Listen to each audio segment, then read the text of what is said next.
நெய்வேலி அருகே உள்ள வடக்கு வெள்ளூர் கிராமத்தில் வசிக்கும் அருந்ததியர் இன மக்களுக்கு மாற்று இடம் வழங்கிடக் கோரி விருத்தாச்சலம் வருவாய் வட்டாட்சியர் அலுவலகம் முன்பு விடுதலை தமிழ் புலிகள் கட்சியினர் கண்டன ஆர்ப்பாட்டம்.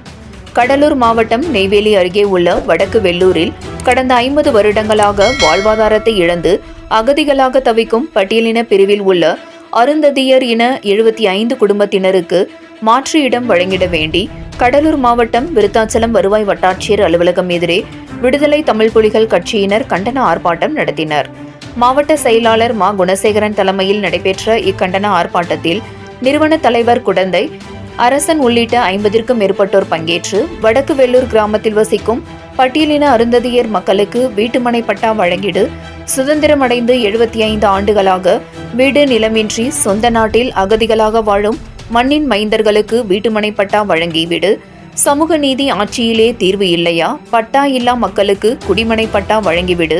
மாவட்ட ஆட்சியரே நடவடிக்கை எடு என்று கூறி தமிழக அரசை வலியுறுத்தி கண்டன முழக்கங்கள் எழுப்பினர்.